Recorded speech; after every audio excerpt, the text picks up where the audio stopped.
Like for me, it's a great time of year. And same thing for a player. For a player, they can just work on fundamentals and techniques and concepts of learning, and just get better, build their toolbox and work on their trade, work on their craft, and just become the best player they can become this time of year. And I think if you do that, I've always felt this way, if you do that this time of year, I think you give yourself a chance when preseason camp comes to be where you want to be. If you don't do that and you lose sight of, we got to do this, we got to do that, we got to do the other thing, then it's always been my opinion that you missed the boat. The way that you played throughout last season and improved, is there anything that you take from that moving forward, or when it ends, is it just... Now, when it ends, it ends. I mean, you start over again. There's no guarantee next year of anything based on what you did last year. This game forces you to do it again and again and again, to come in every day with the focus and the attention, of taking care of your business and focusing on what you can control. So I've always felt that way, Back at Syracuse, there were years where, we felt we were going to be great and, we struggled, and there's other years where you didn't know and we were real good. So it's by far not an exact science, that's for sure. You've got a new toy, and I'm just curious your first impressions. Obviously, Trey is a, great guy, very, very focused on what he does, every day. Comes in the building, and pleasure to be around, So we'll see. We'll see as we work our way, through OTAs and we get into preseason camp. So for everybody, it's early for me. I think it's early for us as a staff. We're just, in the process of, we've had 3 OTAs. We're going into number 4. We still got a long way to go to spring. It's like the beginning of spring ball. So we've got, we got a lot of work to do. This is every week, every day, is a big investment. So that's about where we are. A lot of changes in the secondary this year. Laura Quinn's gone. What are the challenges for you as a coordinator and getting those guys kind of, up to where you want them, and also replacing the leadership of a guy like you? Well, I think that's what's got to emerge this time of year. I think, you work and you work and you grind, and the old adage of the cream rises to the top. So after, as I just said, after 3 days, I don't know how much you're going to know after 3 days. So we've got to, continue to go. I really like the guys we're working with. We're working with all of them. They're very attentive. They're really, really focused on, the details of what they got to do. They're all zeroed in on getting better, and improving, in all areas of their game. So we're just going to keep grinding away, keep working with everybody, and see where we are when we get to preseason camp.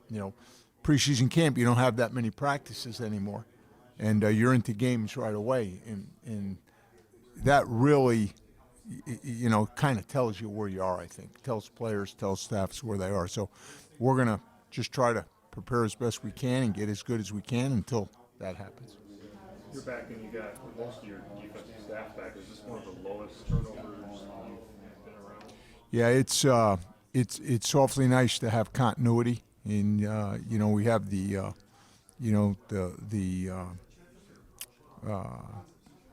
advantage, I guess, this year of being in our second year and having continuity, and we've all been around. We all kind of know each other a little bit better, So that has been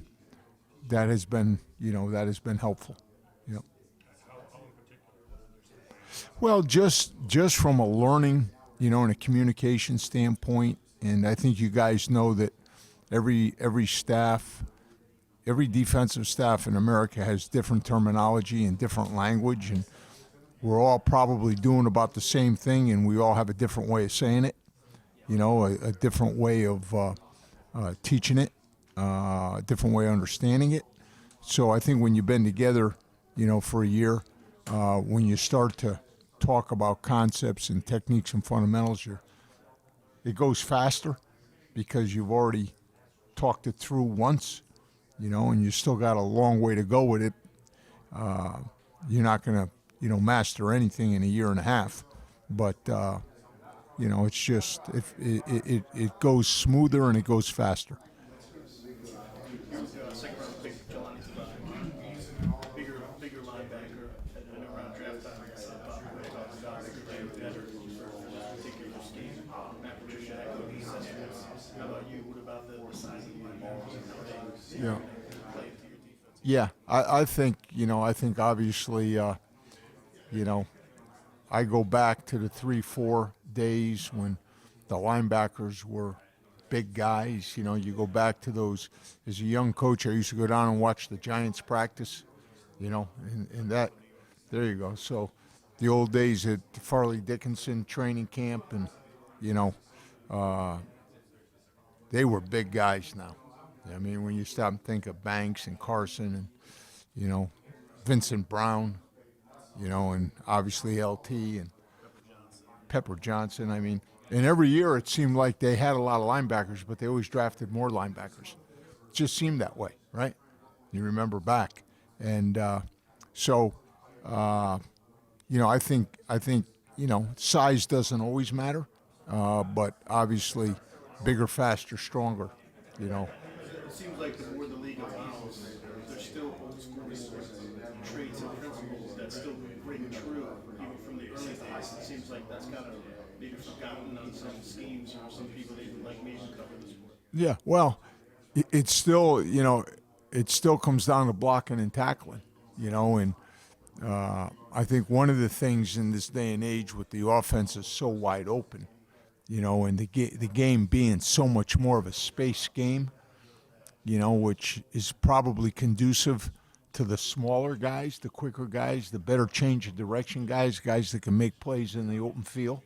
But at the end of the day, you still got to know how to block and tackle, and defend yourself and play blocks off and, do those things. So I think the game is still a hard-nosed game. It really is. It seems if you have a smaller linebacker who can sideline to sideline, then you want to give them size. Right. Get them taken on a tackle or a guard. Right. That's exactly right. And, the game is, like we're saying, the game is like, basketball on grass now. I guess it's like a fast break deal now. But at the end of the day, there are still teams in this league, most teams in this league are going to challenge. They're going to challenge you, and at some point in the game, either to start, halfway through, or the end, or whatever, they're going to run the ball at you. So, you still find yourself as a coach. I still find myself every Wednesday saying to the defense, we got to stop the run. First thing you got to do is stop the run. And it just seems that that's still very, very important.